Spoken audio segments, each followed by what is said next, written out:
quelques jours de Noël, les parcs à huîtres du bassin d'Arcachon sont surveillés comme des coffres-forts. Chaque année, à cette période, les vols se multiplient. Et puis, dans les 5 dernières minutes, nous recevons Michel Béthane. Il co-signe le grand guide des vins de France 2011 et nous donnera des conseils pour trouver des bouteilles à petit prix pour les fêtes.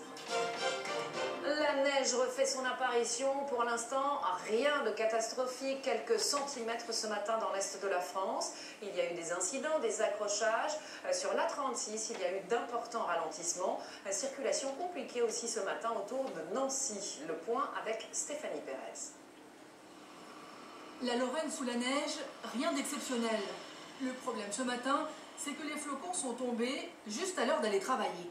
C'est très compliqué, ça glisse vraiment. Donc c'est bloqué là.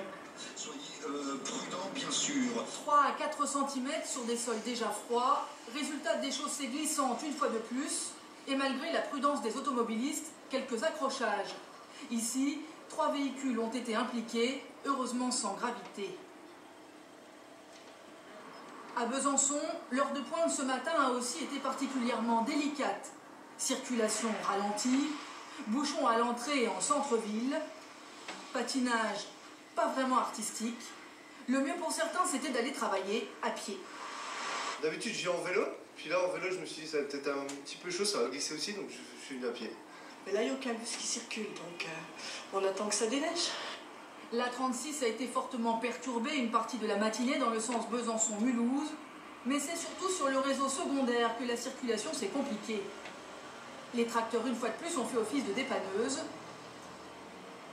Enfin, pas toujours avec succès. Plus au sud, dans la région de Nice, il a neigé aussi, mais là, pas de souci majeur. Juste une couche suffisante pour que la carte postale soit complètement réussie. Neige dans l'Est, mais aussi en Normandie, où conjuguée avec le verglas. Les intempéries ont provoqué un carambolage impliquant 13 véhicules sur l'A13. Et puis, en Bretagne aussi, vous le voyez, les automobilistes patinent, notamment sur la rocade de